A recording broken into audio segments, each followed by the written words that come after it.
저와 여러분이 작년 2월 9일부터 사도행전을 함께 상고해서 오늘 70회가 되었습니다. 오늘은 사도행전을 총 마무리하면서 사도행전 전체에 대한 정리를 한번 해보도록 하겠습니다. 사도행전뿐만 아니라 성경 어디를 보시더라도 가장 먼저 파악해야 하는 것은 그 책이 성경에 어디에 위치해 있느냐라는 것입니다.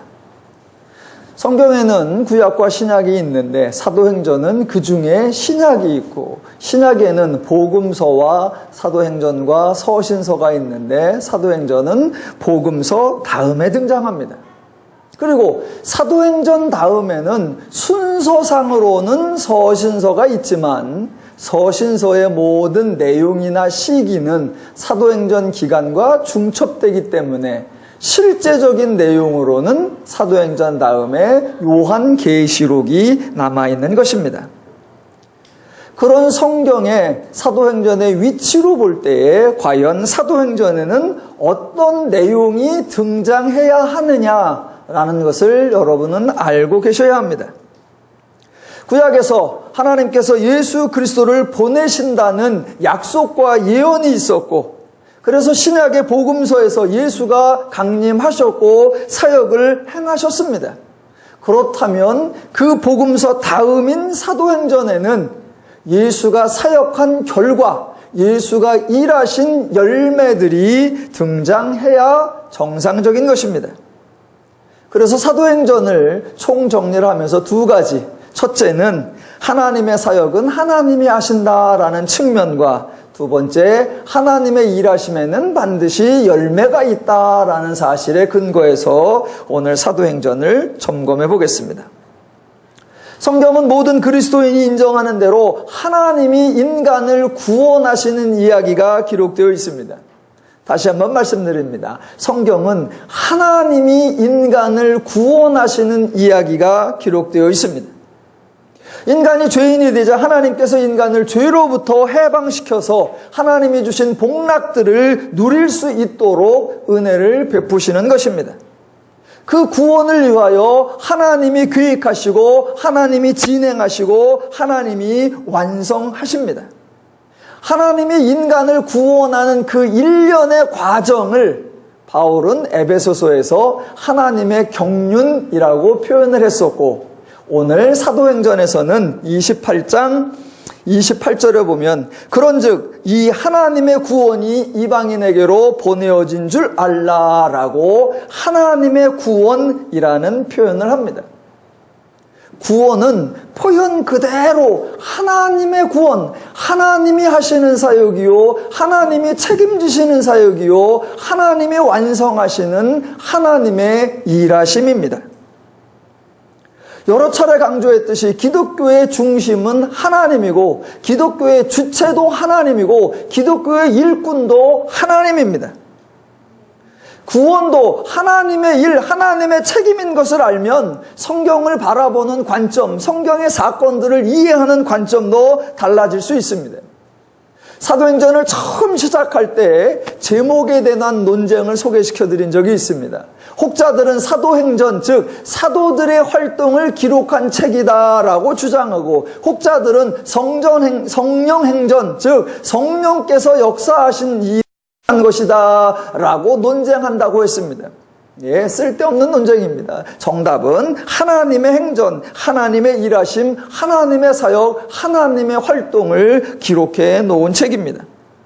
그렇게 하나님의 일하심은 하나님이 하신다라는 사실을 전제하면 성경 본문을 읽을 때마다 누가 등장하는가, 무슨 일을 하는가, 어떻게 하는가, 그때에 사람에게 초점을 맞추는 것이 아니라 언제나 하나님이 무엇을 하시는가, 그 하나님의 활동에 초점을 맞추어서 살펴보아야 합니다.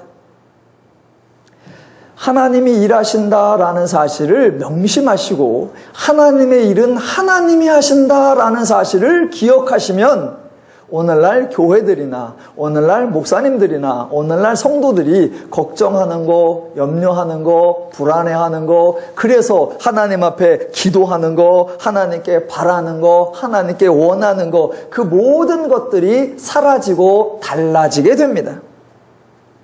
예를 들어 보겠습니다. 교회나 기독교 단체들에서 사람들이 하나님의 일을 하려고 할 때에 가장 안타까워하는 게 사람이 없다 또는 일꾼이 없다라는 겁니다. 왜 그런 소리가 나오느냐? 사람이 있어야 일을 한다, 사람이 일한다라고 생각하기 때문입니다. 사람이 일한다고 생각하니까 그냥 사람이어서도 안 되고 쓸만한 사람 또는 재능 있는 사람 또는 실력 있는 사람이 있어야 한다라고 생각하는데 그런 사람이 없는 것을 아쉬워하는 겁니다. 그러면 당연히 기도 제목이 나오죠. 하나님, 사람을 보내주시옵소서라는 기도가 늘 이어집니다.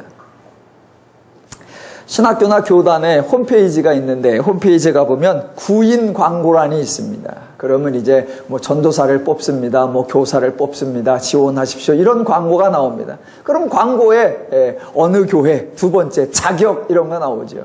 뭐 대학을 다녀야 된다. 신대원을 다녀야 된다. 그럼 그 밑에 전도에 열정이 있는 자, 교회를 주인 정신을 가지고 충성을 다할 자, 차량 운행과 찬양 인도에 은사가 있는 자, 이런 사람을 조건을 걸고 늘 사람을 뽑습니다.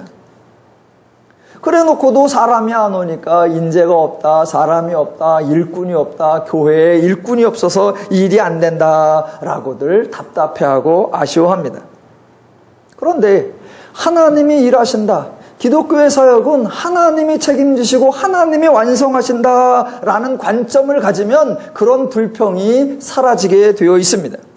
사도행전은 그러한 사람들의 생각을 완전히 뒤집어 놓는 겁니다. 복음서에서 예수님께서 제자들을 부르셨는데 총 12명을 불렀습니다. 그런데 12명 가운데 쓸만한 사람이 있었습니까? 없었습니다. 모두가 배신자였고 모두가 도망자였습니다. 예수가 부활한 이후에도 제 발로 찾아온 사람 단 한 사람도 없었고, 예수님이 일일이 돌아다니면서 11명을 다 모아놓았을 때에 예수님께 자신들의 행동에 대해 반성한 사람도 없고 회개한 사람도 없습니다. 하나님이 뭔가 사람을 구하고 하나님이 뭔가 쓸만한 인재를 구했다면 쓸만한 사람이란 없습니다. 엄밀하게 말해서 기독교에는 쓸만한 사람 이런 것을 표현하는 것이 아닙니다. 왜? 하나님 앞에는 모든 사람이 똑같은 조건이 얘기해. 인재, 재능 있는 자, 실력 있는 자, 쓸만한 자, 그런 거란 없습니다. 예수님도 부활하시고 났는데 사람이 하나도 없습니다. 그러면 하나도 없어서 일이 안 됩니까? 아니에요. 예수님은 자신을 가장 강력하게 부인했던 베드로에게 은혜를 주셔서 초기 교회 사역에 동참하게 하셨습니다. 사람들의 생각과 정반대로 행동하신 겁니다. 사람들의 기준, 사람들의 원리에 따르면 베드로는 사역에 동참할 수 없었을 것이고, 만약 동참된다고 할지라도 그 순서상 11번째이었어야 할 것입니다. 그런데 예수님은 그 베드로도 은혜 주어서 하나님의 일에 동참하게 하시고, 베드로가 일을 할 수 있었다면 나머지 10명도 다 일할 수 있어서 예수님에게는 아무도 없는 것이 아니라 11명씩이나 있었던 것입니다. 또 단지 11명이 아닙니다. 사도들은 자격 없는 자신들도 하나님의 일하심에 의하여 하나님의 사역에 동참하는 기회를 얻었음에도 불구하고 또 사람을 나누는 일을 했습니다. 그래서 자신들은 말씀을 전하는 일에 합당한 자들이라 그것을 하고, 다른 집사들은 겨우 구제하는 일을 하라라고 구분했습니다. 물론 사역을 구분하는 것은 정당하는 겁니다. 이 일을 서로 업무 분담을 잘 하는 것은 맞습니다. 그러나 그것은 단지 이 일의 역할이 다를 뿐이지, 말씀을 전하는 것은 하나님의 일이고 구제하는 것은 일반 세상적인 일이냐? 절대로 그렇지 않습니다. 사도들은 교회에 7 집사를 세웠습니다. 그러면서 그 집사들이 복음을 전하는 일에 동참할 것으로 예상했느냐? 못했습니다. 그 집사들이 사마리아와 유대 땅까지 나아가 하나님의 복음, 하나님의 나라를 확장하는 일에 쓰임받을 줄로 기대했었느냐? 전혀 그런 기대를, 그런 예상을 하지 않았었습니다. 그러니까 사람들의 관점으로 보면 자신들이 일하는 주체라고 생각하면 늘 일꾼이 부족하고 늘 사람이 부족합니다. 그러나 하나님이 하시기로 하면 누구라도 모두라도 하나님의 은혜를 주어 하나님의 사람이 될 수 있고 하나님의 일꾼이 될 수 있습니다. 그래서 하나님이 일하신다는 것을 알면 사람 없다는 소리, 사람 부족하다는 소리는 절대로 나오지 않습니다. 혹시 사람이 없다, 일꾼이 없다라고 초대교회 사도들이 만약 불안해했다면 그들의 계획 속에는 우리를 박해하러 다니는 저 사울을 스카우트해서 우리의 일꾼으로 변화시키자, 그런 계획, 그런 생각을 했을까요? 아니요. 그런 생각은 꿈에도 못할 겁니다. 그러니 사람이 없고 인재가 없다라고 탄식할 수밖에 없습니다. 그러나 하나님의 관점으로 보면 누구나 다 하나님의 사람이고 모두가 하나님의 일꾼이 될 수 있습니다. 저희 더누림교회는 단 한 번도 일꾼이 없다라고 안타까워하거나 단 한 번도 일할 사람이 없다라고 탄식을 해본 적이 없고 단 한 번도 하나님께 사람을 보내주시옵소서라고 기도한 적이 없습니다. 왜?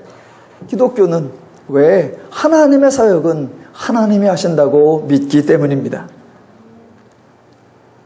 자, 하나님이 하신다고 생각하면 사람이 있느냐 없느냐 그것이 결정적인 요소로 작동하지 않는 겁니다. 또 하나님이 하신다라고 하면 어떤 상황이 좋으냐 나쁘냐가 전혀 고려의 대상이 되지 않습니다. 목회 세미나나 교회 성장 세미나에 가면 언제나 교회가 성장할 만한 분위기, 교회가 부흥할 만한 상황을 만들라고 조언을 합니다. 그래서 교회가 목이 좋아야 한다라는 얘기도 나오고 인테리어가 좋아야 한다는 얘기도 나오고 여러 시설을 잘 만들어 놓아야 한다라고 여러 가지 참고 자료를 주기도 합니다. 조금 더 범위를 넓혀서 교회 세미나, 기독교 세미나 또는 선교 세미나에 가면 늘 교회 역사, 기독교 역사를 한번 점검해 보는 시간이 있습니다. 그때 늘 이렇게 말합니다. 교회의 기초를 다지는 시기, 기독교의 침체기, 기독교의 쇠퇴기, 기독교의 부흥기, 기독교의 성장기라고 여러 시대를 구분해 놓습니다. 만약 그러한 목회 성장이나 교회 성장의 상황적 측면에서 보면 사도행전의 초기 교회는 전혀 교회가 부흥하거나 기독교가 성장할 상황이 아닙니다. 우선 예수님 시대에도 예수님에 대한 반감이 많았습니다. 그래서 예수를 기어코는 죽이기까지 할 정도였습니다. 예수가 부활했다고 상황이 나아졌느냐? 아니요. 상황은 더 나빠졌습니다. 예수님이 부활하신 후에 본무도 당당하게 예루살렘 거리를 활개치고 다녔으면 사람들이 깜짝 놀랐을 겁니다. 그러면 상황이 나아졌을 겁니다. 그런데 예수님은 부활하신 후 불과 겨우 몇몇 제자들에게만 나타나시고 은밀하게 다니셨습니다. 그리고는 부활해버리셨습니다. 그러니 제자들이 다니면서 예수가 부활했다고, 예수가 주가 되었다고 말하는 것이 거짓말로 여겨졌고 유대 관원들에 의해서는 사람들을 미혹하고 사람들을 선동하는 사회 불온 세력으로 위협을 받았습니다. 그래서 가는 곳마다 박해를 받고 압제를 받았습니다. 전혀 교회가 정착할 만한, 전혀 기독교가 성장할 만한 상황이 아닙니다. 하나님이 일하신다는 생각을 갖지 않으면 그런 상황 속에서 대부분의 사람들은 하나님께 기도합니다. 하나님 상황이 개선되게 해주시고 하나님 모든 상황이 역전되게 해달라고 하나님 앞에 메어 달립니다. 그러나 여러분이 사도행전을 1장부터 28장까지 확인해 본 결과 사도들이 상황 때문에 불편해하는 모습 볼 수 없고 상황이 개선되게 해달라고 기도하는 모습 전혀 없습니다. 사도행전의 초기에는 상황이 좋아서 많은 사람이 회개했고 사도행전의 후반기에는 상황이 나빠져서 믿은 사람이 적은 것이 아닙니다. 하나님의 사역에는 상황이 좋고 하나님의 사역에는 상황이 불리하고 그런 것이 전혀 작동하지 않습니다. 그래서 저와 여러분, 교회, 기독교가 언제나 명심하고 언제나 마음속에 새겨놓아야 할 것, 하나님의 일은 누가 하신다? 하나님이 하신다. 교회 누가 하신다? 하나님이 하신다. 예, 하나님이 일하신다는 생각, 그 하나님을 알고 그 하나님을 믿고 그 하나님의 원리대로 행하는 것 가장 중요합니다. 하나님이 일하신다는 것을 알고 하나님이 일하신다는 것을 인정하면 가장 먼저 교정되는 것, 가장 먼저 불평이 없어지는 것 중에 또 하나가 뭐냐? 바로 돈이 없다고 한탄하는 것, 그게 없어지는 겁니다. 허다한 작은 교회가 돈이 없다고, 허다한 작은 교회들이 무엇을 해보려고 해도 도무지 시도해 볼 수 있는 여력이 없다고 안타까워합니다. 그래서 교회를 개척할 때도 돈 걱정, 교회를 운영할 때도 돈 걱정, 온통 돈 걱정뿐입니다. 왜요? 돈이 있어야 일을 할 수 있다고 생각합니다. 예, 물론 돈이 있어야 합니다. 그런데 교회의 일은 돈으로 하는 것이 아니라 하나님이 하시는 겁니다. 그 하나님의 일하심, 그 하나님의 역사하심을 알 때에야 돈에 대한 걱정으로부터 벗어날 수 있는 것입니다. 저희 교회는 주보에 매주의 수입과 지출을 다 공개합니다.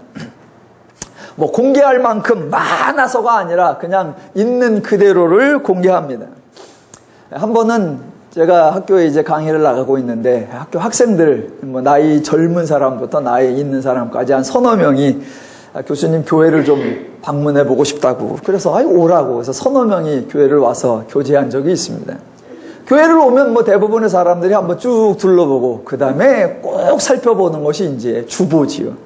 주보 좀 달라고 해서 하나씩 줬어요. 그랬더니 주보를 요렇게 뒤지더니 깜짝 놀랍니다. 그래서 말하는데 두 가지를 놀랬다고 합니다. 그래서 뭐냐 그랬더니 첫 번째, 재정이 공개된다라는 거. 매주마다 수입과 지출, 총잔액, 재정이 공개된다는 거, 그게 하나 놀랬고, 두 번째는 공개된 재정이 너무 작다는 것에 놀랬다는 겁니다. 그 주간에 그래서 왜 놀랬어? 저도 보니까 수입 부분이 그 주간에 60몇만 원인가 그래요. 그래서 제가 그랬죠. 요번 주는 비수기라 그래. 그랬습니다. 뭐 매주 공개하니까 서로 다 아는 거잖아요. 그래서 야, 그래도 저 월말 되면 많이 늘어오니까 괜찮아. 제가 묻고 말았습니다. 더 느린 교회는 11조를 하나님의 명령이라고 말한 적이 없습니다. 단지 교회도 조직이니까 운영을 해야 하고, 운영을 하려면 회원들이 회비를 내주어야 한다라고 말을 하고, 그리고 회비는 얼마씩으로 하느냐? 각자 소득의 10분의 1로 하자라고 제가 말을 합니다. 대부분의 조직에서는 회비를 회원의 의무라고 하고, 회비를 내지 않으면 회원의 자격을 박탈한다고 합니다. 얼마 전에 장로교 한 교단에서 교단법을 개정하는데 그 법조항의 핵심이 11조를 내지 않는 교인은 교인으로 인정하지 않는다라는 것을 명문화하는 헛된 짓이었습니다. 그러나 더느림교회는 전혀 그런 소리를 하지 않습니다. 왜냐하면 교회는 하나님의 은혜를 받은 성도들의 자원에서 드리는 예물로 운영하는 것이지 결코 어떤 법이나 어떤 강요나 어떤 의무로 행해서는 안 되기 때문입니다. 감사 예물을 어떻게 명령으로 강요할 수 있고 감사 예물을 어떻게 의무로 규정할 수 있습니까? 예, 하나님의 명령 아니고 성도의 의무 아닙니다. 교회의 모든 재정은 하나님의 은혜에 감사한 성도들의 예물로 말미암아, 그 자원하는 예물로 말미암아 교회를 운영하는 것입니다. 작년 이맘때쯤인가 제가 한번 말씀드린 적이 있는데 더누림교회는 모금을 하지 않는다라고 말씀을 드렸습니다. 교회가 이런저런 명분으로 모금을 할 수 있습니다. 이번에 선교사님이 오셨는데 저희가 갈 때 좀 후원해드리고 싶습니다. 특별 헌금하겠습니다. 이번에 우리 사역자들이 이렇게 저렇게 하는데 장학 헌금을 좀 하겠습니다. 모금할 수 있고, 이번에 우리 가정이 우리 교회에 어떤 사람이 힘드니까 구제하기를 원합니다. 구제 헌금 명목을 정해서 여러분에게 함께 동참하도록 요청할 수 있습니다. 그러나 저희 더누림교회는 원천적으로 거부합니다. 왜냐하면 자원하여 드리는 감사 예물을 모금으로 대체할 수는 없습니다. 하나님의 원리, 하나님의 은혜의 방식이 인간의 필요와 인간의 명분에 의하여 바뀌어서는 안 됩니다. 성경에 보니까 바울도 다른 지역에 어떤 기근이 오고 재난이 왔을 때 구제하자라고 해서 모으자라고 한 적이 있습니다. 그때에도 뭐라고 말하느냐? 그런 예안을 해놓고 1년 후에 내가 갈 때에 너희가 그것을 함께 동참하기를 원한다라고 했습니다. 저희가 교회가 무슨 것을 하고자 하면 연말에 성도 총회 때 제안할 수 있습니다. 우리도 내년에 사업계획에 이런 거 저런 걸 좀 했으면 좋겠다. 그래서 성도에게 그런 제안을 하고 성도들이 그런 필요를 인정하면 그 필요를 아는 자들이 이런저런 모양으로 감사 예물을 드리면 그것으로 그 일을 할 수 있습니다. 지금 뭐를 말씀드리려고 하느냐? 기독교는, 교회는 하나님이 일하신다라는 생각을 반드시 가지고 있어야 한다는 겁니다. 그런데 우리는 자꾸 바꾸어 버립니다. 하나님이 일하시는 건 맞는데 그러면서 자꾸 인간의 원리가 방법이, 인간의 수단이, 인간의 모든 방법들이 동원되고 하나님의 원리가 무너집니다. 그렇지 않습니다. 기독교는 돈으로 일하는 것이 아니라 하나님의 일하심, 하나님의 은혜, 하나님의 역사를 선포하고 그때에 그 하나님의 은혜와 일하심에 감동받고 은혜 받은 자들이 하나님 앞에 감사 예물을 드릴 수 있고 그 예물이 모아져서 하나님의 사역에 필요한 이런저런 일을 할 수 있습니다. 그것이 바뀌어서는 안 되는 겁니다. 하나님이 일하시는 종교임을 꼭 기억하셔야 합니다. 여러분, 이렇게 말하기가 정말 어려운 겁니다. 교회에 돈이 안 모아지면 손해나는 건 저뿐이에요. 저뿐이에요. 그런데 교회는 그 중심을 잃어서는 안 된다는 겁니다. 교회는 누가 하신다? 하나님이 하시는 줄로 믿습니다. 예. 지금 사도행전을 보면서 다시 한번 정리하면서 기억하자는 겁니다. 기독교는, 교회는 하나님이 하신다. 그렇게 하나님이 하신다라는 것을 믿고 있을 때에 사람이 없다는 불평, 돈이 없다는 불평, 상황이 안 좋다는 불평, 그런 거 다 개의치 아니하고 있는 것으로 족한 것으로 여기며 하나님께서 일하시는 일에 동참하며 하나님의 역사를 만들어내는 일에 동참할 수 있는 줄로 믿습니다. 예. 또 하나님의 일하심을 강조하면 사도들의 사역, 성도들의 사역에 대한 평가도 완전히 새로워집니다. 사도행전을 읽어보면 표면적으로 보면 마치 용두사미 같습니다. 처음엔 대단합니다. 사도행전 2장에 보면 자, 동네 촌부 같은 베드로에게 성령이 임해서 그 일행이 갑자기 각 지역의 방언으로 말을 합니다. 그래서 모두가 놀랍니다. 또 병든 사람을 고쳐서 사람들을 놀래게 하고 관원들에게 끌려가서는 갑자기 말도 못한 줄 알았는데 얼마나 말을 잘하는지 관원들이 깜짝 놀랄 정도입니다. 그래서 놀라게 하는 대상도, 놀라게 하는 주제도, 놀라게 하는 방법도 참으로 다양하게 여하튼 사람들을 놀라게 합니다. 와, 대단한 것 같습니다. 그런데 사도행전 후반부로 가면 사람을 놀래게 하는 일이 거의 없습니다. 바울이 말을 잘합니다. 그랬더니 바울이 너무나 말을 잘해서 사람이 놀랐더라가 아니라 바울이 말을 너무 잘하니까 돌아온 소리가 뭐냐면 내 학문이 너를 미치게 하였도다 라는 반응에 불과합니다. 그렇다면 사도행전 후반부로 갈수록 사도들의 영향력이 줄어들었다고 평가해야 됩니까? 전혀 그렇지 않다는 것입니다.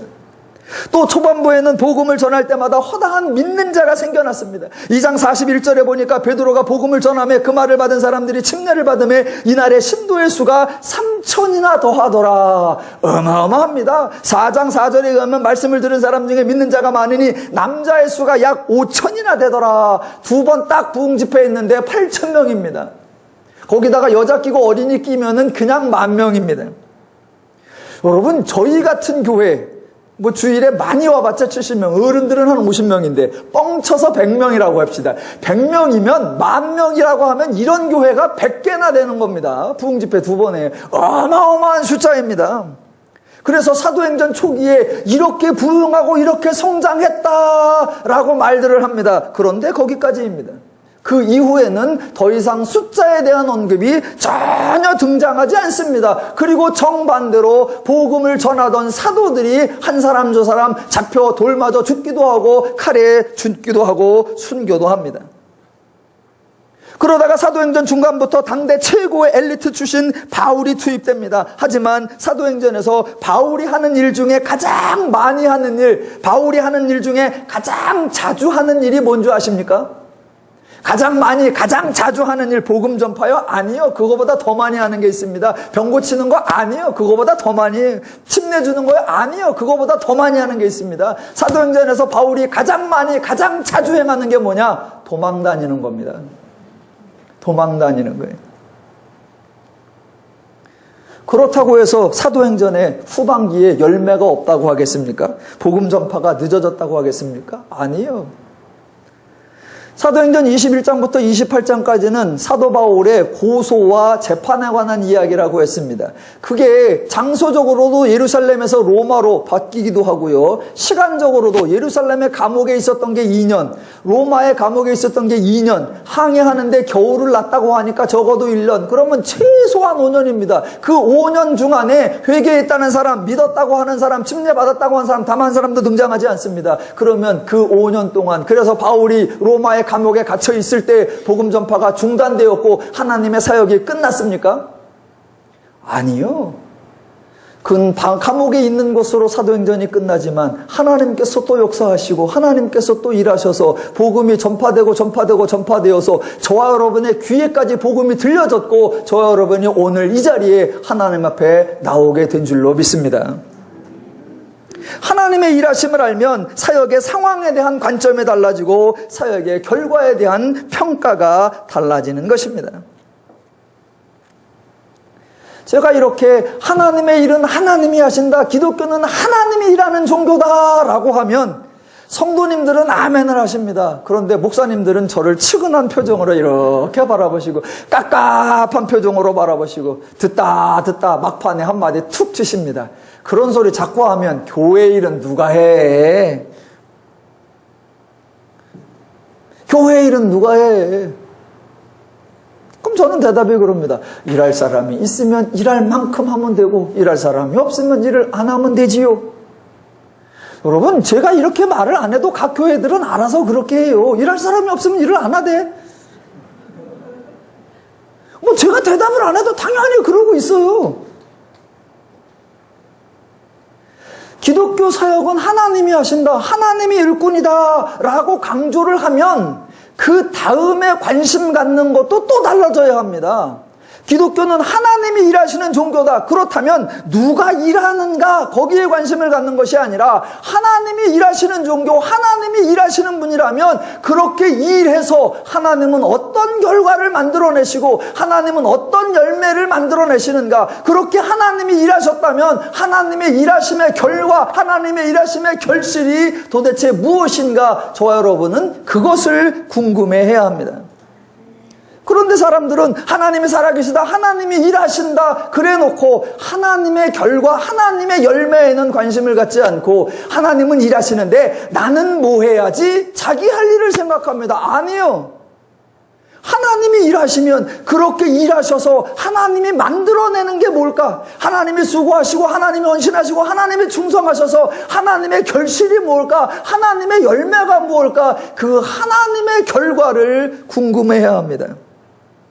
그런데 하나님의 결과는 아무도 관심 갖지 않습니다. 그저 나는 무엇을 해야 하고 이렇게 하면 내가 나중에 무엇을 받을 수 있을까? 온통 그것만 생각합니다. 아니요. 성경은 그렇게 사람이 무엇을 하고 사람이 어떤 것을 만들어내는 것을 육체의 열매라고 하고 하나님이 일하시고 또는 하나님의 원리로 행한 일의 결과가 나타날 때 성령의 열매라고 표현을 합니다. 그래서 저와 여러분은 육체의 열매에 대한 관심이 아니라 성령의 열매에 대한 관심을 갖고 성경에 하나님이 일하시고 성령이 역사하셔서 어떠한 성령의 열매가 누구에게 어떻게 맺어져서 하나님이 만들어내시는가, 그 하나님의 일하심, 그 하나님의 일하심의 열매에 관심을 가져야 하는 것입니다. 그 성경에 하나님의 일하심의 열매, 성령의 열매를 하느냐 다양하게 표현을 합니다. 자, 복음서에 보면 예수님께서 사역을 하셨습니다. 예수님께서 복음서 전체에 사역을 하셨는데 그 결과로 맺어진 것이 무엇입니까? 그렇다면 먼저 예수님의 사역이 뭐냐는 걸 먼저 구분하셔야 되는데, 예를 들어 보겠습니다. 예수님이 참으로 허다한 병자들을 고쳤습니다. 그런데 병 나은 사람들은 예수를 믿지 않았습니다. 그래서요, 고쳐주었는데 그들은 예수를 믿지 않아서, 그러면 예수님은 그들을 버렸나요? 그들은 예수의 열매가 아니었나요? 그렇지 않습니다. 예수님이 귀신 들린 자들도 치유해 주었습니다. 그런데 귀신 들렸다가 낫고 나서 예수를 믿었느냐? 안 믿었어요. 예전에는 제가 그런 사람들 아주 괘씸히 여겼습니다. 아니, 귀신 들린 걸 고쳐줬으면 당장 믿어야지 왜 안 믿지? 그러다가 이해가 되기 시작했어요. 왜? 아, 귀신 들려서 돌아다닐 때는 말 그대로 귀신에 홀렸잖아요. 귀신에 홀리고 다니다가 예수님 때문에 귀신이 치유받고 나니까 지가 뭘 하고 다녔는지를 몰라. 기억을 못해. 그러니까 자기가 옛날 일을 기억을 못하니까 뭔 은혜를 받았는지 몰라. 모르니까 믿을 수가 없지. 아, 그렇구나. 제가 귀신을 이해하게 됐어요.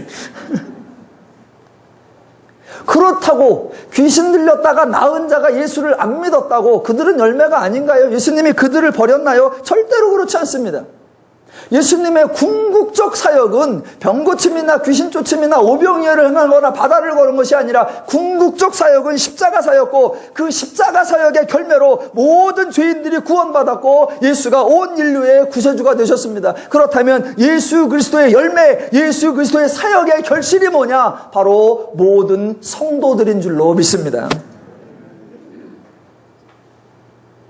사람들이 예수님의 사역은 잘 알고 있습니다. 또 성경에 예수님의 사역도 잘 소개하고 있다는 것도 알고 있습니다. 어디에? 복음서에. 예, 복음서에 자그마치 4권에 걸쳐서 총 89장에 걸쳐서 예수님의 사역이 쫙 소개되어 있습니다. 그건 알아요. 그렇다면 그 다음을 알아야죠. 그렇게 89장에 걸쳐 예수님의 사역을 자세히 소개했다면 이제는 그 사역의 결과가 무엇인지, 그 사역의 열매가 무엇인지가 소개되어야 합니다. 바로 그 하나님의 일하심, 그 바로 예수님의 일하심의 결과를 구체적으로 실제적으로 나열해 준 책이 뭐냐? 바로 그게 사도행전이라는 겁니다. 그렇다면 사도행전을 바라보는 새로운 관점이 동원돼야 된다는 겁니다. 사도행전에 등장하는 제자들이, 그 제자들이나 사도들이 하나님을 위하여 또는 하나님의 사명을 완수하기 위하여 얼마나 애를 쓰는가, 그렇게 바라보는 것이 아니라, 아, 하나님이 일하신 결과로 사도들, 하나님의 사역하신 열매로서의 사도들이 얼마나 달라졌는가를 저와 여러분이 확인해야 한다는 것입니다. 물론 사도행전에서 사도들이 일을 합니다. 사도들이 수고를 해요. 그런데 그들은 그들의 수고를 통해서 무엇을 만들어내는 그런 모습이 아니라 하나님의 수고를 통해 만들어진 모습으로 우리에게 소개되고 있다라는 것을 기억하셔야 합니다. 자, 그래서 사도행전이 우리에게 보여주는 것, 예, 하나님의 일하심의 결과, 하나님의 일하심의 열매가 이거다라고 하나님의 결실을 저 여러분에게 증거로 제시하고 있는 겁니다. 그러니까 우리가 하나님을 증거해야 된다는 것이 아니라 하나님이 우리에게 내가 하면 이렇게 된다라고 하나님이 제시하는 증거가 바로 제자들이라는 겁니다. 그리고 그 하나님의 증거, 성경에서 하나님이 일하신 증거, 하나님이 일하신 열매, 그것을 성령의 열매라고 하는데, 사랑과 희락과 화평과 오래 참음과 자비와 양성과 충성과 온유와 절제라는 겁니다. 그러면 저로부터 여러분은 사도행전에서 사도들에게 성경이 성령의 열매라고 나타나는 것이 과연 나타나 있는가, 그것을 확인해야 한다라는 겁니다. 자, 성령의 열매, 그러면 그것을 점검하기 전에 여러분이 꼭 기억하셔야 되는 게 있습니다. 뭐냐면 성령의 열매를 맺으려면 상황이 결코 넉넉하거나 여유롭거나 평화롭지 않다는 것을 기억하셔야 합니다.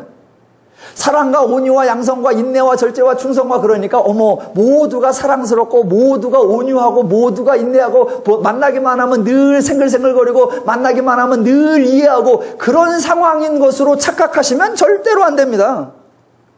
사랑과 온유와 인내와 절제와 오래 참음, 이런 것들이 열매를 맺으려면 그런 것들이 있는 곳이 아니라 그런 것이 전혀 없는 곳, 그래서 그것이 필요하고 그것이 나타나고 그것이 드러나야 하는 그런 상황이라는 것을 기억하셔야 합니다. 사랑이 없으니까 사랑을 해서 사랑의 열매가 나오고, 인내가 없으니까 인내의 열매가 나오고, 화평이 없으니까 화평의 열매가 나오고, 오래 참음이 없으니까 오래 참음이라는 열매가 나올 수 있는 그런 악조건이라는 것을 기억하셔야 한다는 겁니다.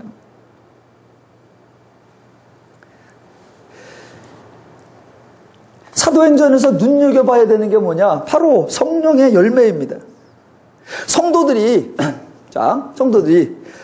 죄인들이 바라보는 것과 성도가 바라보는 것은 전혀 다른 관점이어야 합니다. 그런데 죄인이 주목하는 것과 성도가 주목하는 게 같아버리면 성도의 차이가 없습니다. 예를 들면 이런 겁니다. 자, 사도행전 3장에 가보면 베드로가 성전에 가서 나면서부터 걷지 못하던 병자를 고쳐주는, 그 병을 치유해주는 놀라운 사건이 일어납니다. 자, 그 사건이 딱 일어나니까, 자, 사람들의 관점, 죄인들의 관점이 나옵니다. 뭐라고 하느냐? 와, 이 사람이 대단한 일을 했다라고 모두가 모여들어서 베드로를 주목했다라고 성경이 표현합니다. 예, 그게 죄인들의 관점이에요. 야, 베드로가 대단한 일을 했대. 베드로가 엄청난 일을 했대. 와, 신기하다. 우리 베드로 보러 가자. 모두가 베드로를 특별하게 여기며 베드로를 주목하는 거, 그게 죄인들의 관점입니다. 성도는 그 사건에서 죄인들과는 전혀 다른 주목을 해야 합니다. 병을 고쳤다는 것이 주목이 아니라 그 다음입니다. 예를 들면 3장 12절에 이렇게 말합니다. 이스라엘 사람들아, 이 일을 왜 놀랍게 여기느냐? 우리 개인의 권능과 경건으로 이 사람을 걷게 한 것처럼 왜 우리를 주목하느냐? 바로 베드로가 이런 말을 했다는 사실을 주목하고 우리는 그 사실을 기억해야 합니다. 보십시오. 베드로가 그 사건을 일으키자 죄인들은 대단한 일을 했구나라고 주목한단 말입니다. 저와 여러분은 그것이 아니라 그런 상황에서 베드로가 자기가 자랑하고 싶고 자기가 뽐내고 싶고 자기가 사람들에게 대접받고 싶을 만한 그런 모든 조건이 갖추어졌는데도 불구하고 베드로는 전혀 그러지 아니하고, 왜 우리를 주목하느냐, 왜 내가 한 것처럼 나에게 관심을 보이느냐라고 거부하여 막아섰던 것, 그것이 대단하구나라고 우리는 거기를 봐야 합니다. 그런데 아무도 베드로가 그렇게 거부한 것은 주목하지 아니하고, 베드로가 병자를 고쳤다, 우리도 하나님의 종인데 성경에 나오는 거 우리도 할 수 있어야 된다, 우리도 그런 권능과 우리도 그런 능력을 갖자, 이렇게 말을 한단 말입니다. 아니요, 그러면 죄인들과 관점이 똑같잖아요.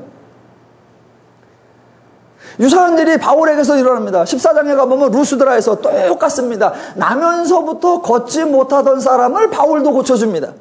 그랬더니 한술 더 뜹니다. 사람들이 다 와서 와, 신들이 사람의 형상을 입고 우리 가운데 내려왔도다 라고 하더니 제사장이 소와 화환을 들고 와서 제사를 드리더라.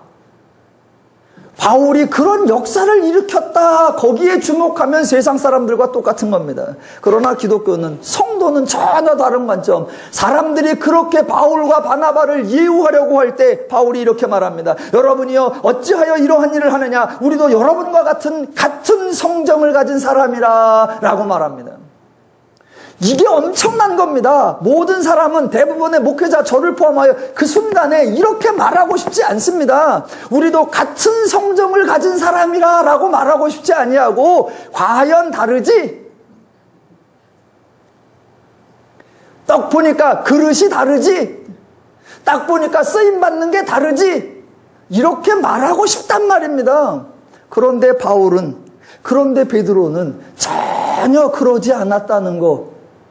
모든 죄인의 속성을 가진 사람은 그때 차별화와 우열화를 강조하려고 드러날 때에 하나님의 일하심으로 말미암아 성령을 받고 하나님의 말씀으로 가르침받아 성령의 원리로 따라 행하는 자에게 성령의 열매가 나타나는데 바로 그게 온유함이요 겸손함이요 하나님의 일을 하나님이 하셨다고 증거해내는 하나님께 향한 충성, 그게 성경이 우리에게 강조하는 바고 우리가 주목해야 할 내용입니다.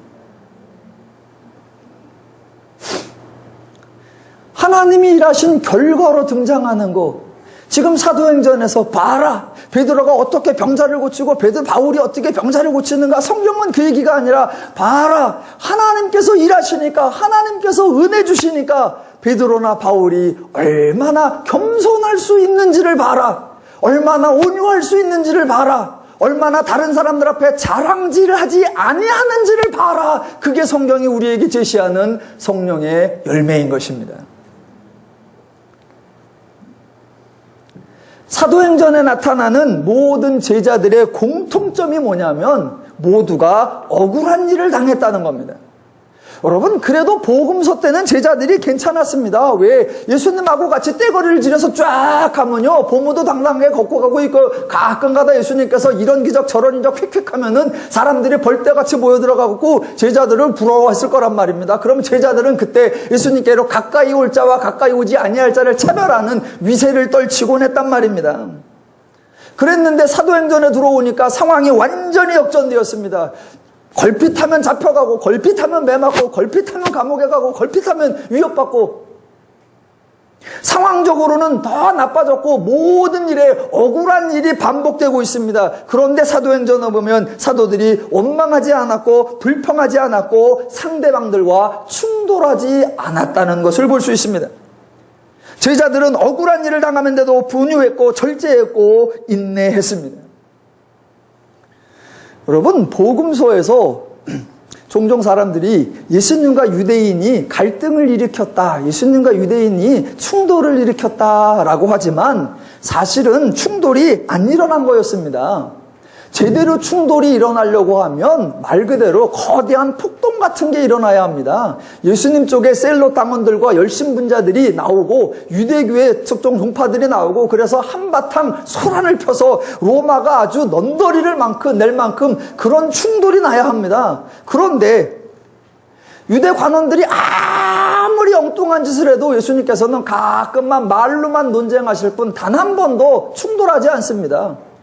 도리어 죽이려고 하면 옆동네로 도망가고 이리저리 피난하시고 그래서 충돌하지 않습니다. 그러니까 유대 사회에 어떻게 있었고 어떻게 안식이 있었느냐, 예수가 온유했고 예수가 인내했고 예수가 오래 참았고 예수가 포용했고 예수가 절제했기 때문입니다. 복음서에서 베드로가 사람들과 충돌한 적이 있습니다.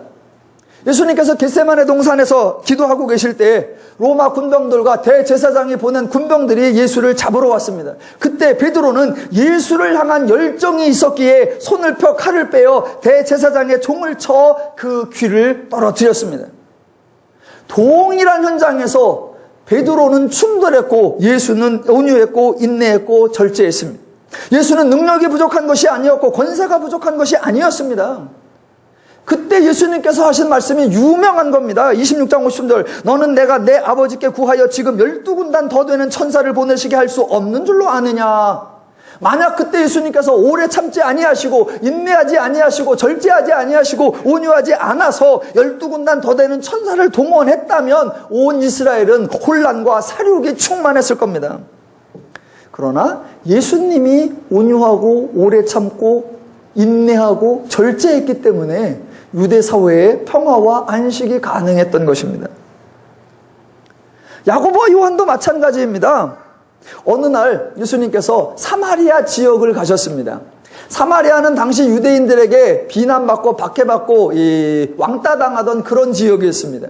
그런 지역, 거래도 안 하고 유대인들이 가지도 않는 지역이 있습니다. 그곳을 예수님께서 방문하셨습니다. 그러면 야고보나 요한의 생각에, 아니 평상시 소외된 그런 지역에 예수님께서 방문하셨으면 저것들이 빨리 나와서 예수님을 영접해야 되는데 성경에 보니까 아무도 받아들이지 않았다라고 합니다. 그랬더니 야고보와 요한이 완전히 삐져버렸습니다.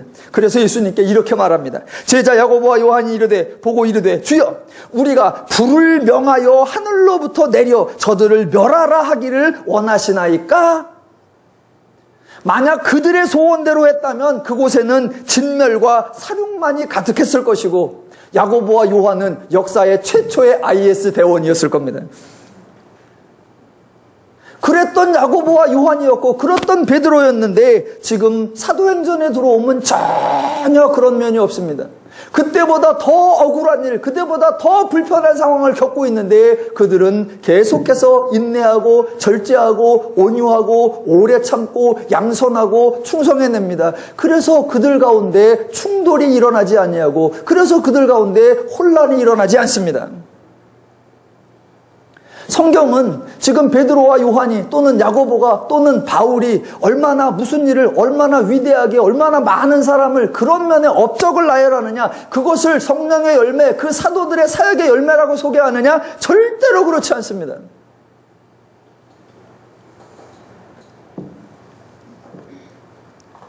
이사야에 보면 제가 설명드린 적이 있는 것 같은데 하나님의 은혜가 임했을 때에 하나님의 나라의 모습을 예를 들어 소개해 주는 그런 모습이 있다 그랬습니다. 이사야 11장 6절과 8절에 제가 한번 읽어보겠습니다. 그때에 이리가 어린 양과 함께 살며 포범이 어린 염소와 함께 누우며 송아지와 어린 사자와 살찐 짐승이 함께 있어 어린아이에게 끌리며 8절 젖먹는 아이가 독사의 구멍에서 장난하며 젖된 어린아이가 독사의 굴에 손을 넣을 것이라. 사람들 전부 다 이 구절만 생각하면 어우 그땐 참 좋겠다, 어머 참으로 평화롭겠다라고 말합니다. 제가 늘 질문합니다. 자, 독사와 어린이가 있다. 그때 성도는 누구냐? 그러면 다 어린이라고 생각해요. 표범과 이 사자가 있다. 이리와 양이 있다. 그럼 성도가 누구냐? 그러면 다 송아지고 다 양이라 그래. 좋은 건 알아가지고. 그러면서 자기들은 그저 어린아이고 자기들은 그저 양이고 자기들은 건 사자인데 독사가 안 물고 사자가 안 물고 이리가 안 물기를 바라고 있단 말입니다. 아니요. 정반대입니다. 독사와 어린이 중에 성도가 독사이고 표범과 양 중에 성도가 표범이고 사자와 송아지 중에 성도가 사자입니다. 성도가 안 물어야 되고 성도가 안 잡아먹어야 되고 성도가 안 찢어야 그들이 함께 공유하는 것이 가능합니다. 그래서 독사가 물지 않는 것 절제, 사자가 잡아먹지 아니하는 거 온유, 이리가 양을 채치지 않은 거 인내, 그걸 하나님의 사람들이 맺어내는 성령의 열매라고 우리에게 소개합니다. 제가 이 얘기를 하면 사람들이 처음에는 내가 양인 줄 알았더니 독사야? 내가 사자인 줄 알았더니 이리야? 내가 송아지인 줄 알았더니 사자야? 처음에는 매우 어색해합니다. 그러다가 설명을 조금 듣고 나면 아 그렇구나 그러면서 이해를 합니다. 왜 이해를 하냐? 처음엔 어색해하다가 나중엔 좋아합니다. 왜 좋아하느냐? 독사라니까. 즉 독사와 어린이 중에 독사, 사자와 송아지 중에 송아지, 표범과 양 중에 표범. 왜? 강한 거니까. 강한 거니까.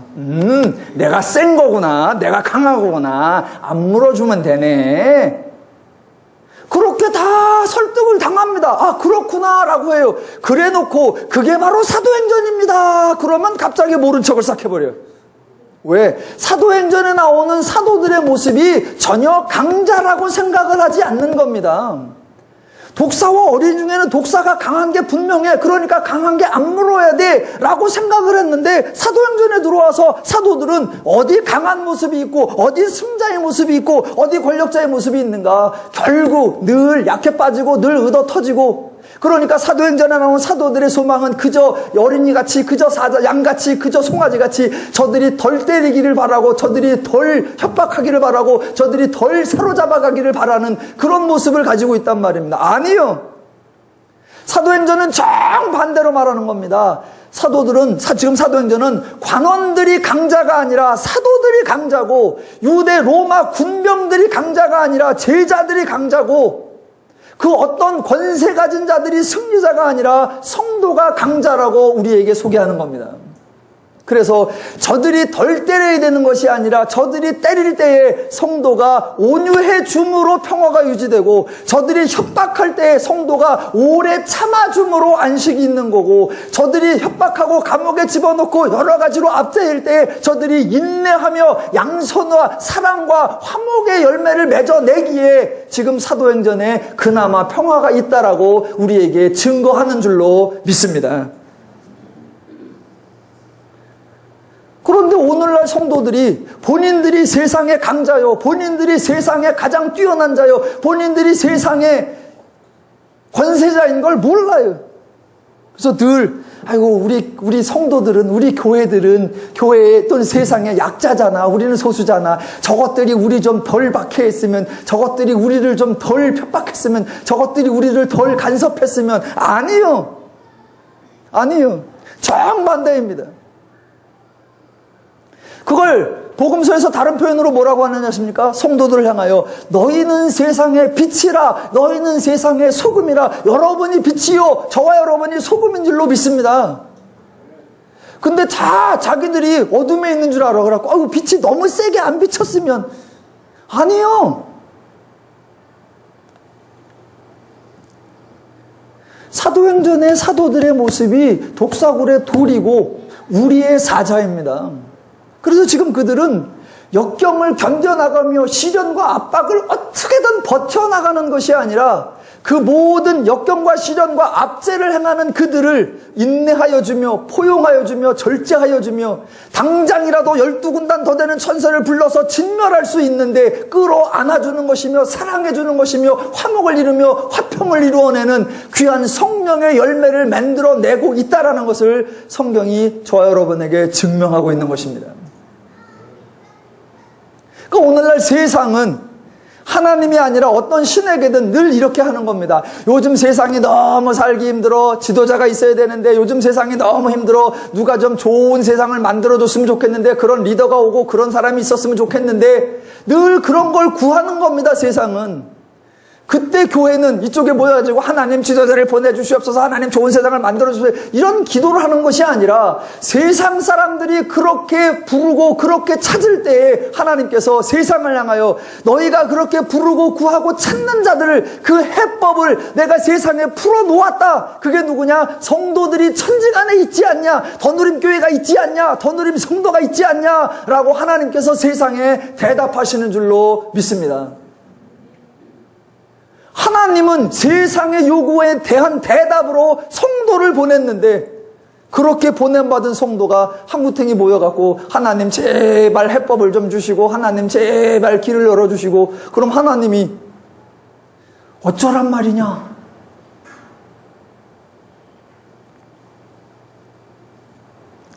그래서 사도행전의 두 가지. 첫 번째, 누가 하신다? 하나님이 하신다. 두 번째, 그 하나님의 열매가, 하나님의 결실이 뭐냐? 아, 사도행전의 이런 모습들이 하나님의 결실이구나. 그래서 구약과 완전히 다르게 나오는 겁니다. 구약에서는 이 구원의 문제가 해결되지 않았기 때문에 아브라함이든 요셉이든 다윗이든 다니엘이든 어떤 식으로 등장하느냐, 누가 봐도 삐까뻔쩍하고 누가 봐도 부자이고 누가 봐도 성공한 것처럼 보여주는 겁니다. 왜? 하나님적 관점이 없는 구약이기 때문에. 그런데 신약에 하나님의 결실, 하나님의 열매로 등장하는 사도행전은 누가 봐도 실패처럼 보이는 겁니다. 하나님의 관점이 아니고서는 도무지 사도행전을 닮아가고 싶지 않은 겁니다. 그런데 하나님의 마음과 하나님의 심정과 하나님의 능력을 가진 성도라면 너희의 권세와 부와 모든 능력 다 합쳐도 나에게 임한 하나님의 은혜에 비할 수 없도다. 내가 너희를 품어주어야지. 내가 인내해주고, 내가 온유해주고, 내가 양선해주고, 내가 절제해주고, 내가 오래 참아주고, 멋진 하나님의 성도를 우리에게 드러내며 저 여러분도 그런 모습이라고 선언하는 줄로 믿습니다. 하나님을 아시고 하나님의 일하심을 아셔서 하나님 때문에 평안하고 하나님 때문에 담대하고 삶 가운데 하나님의 열매를 풍성히 맺으며 누리며 사시기를 주님의 이름으로 축원합니다.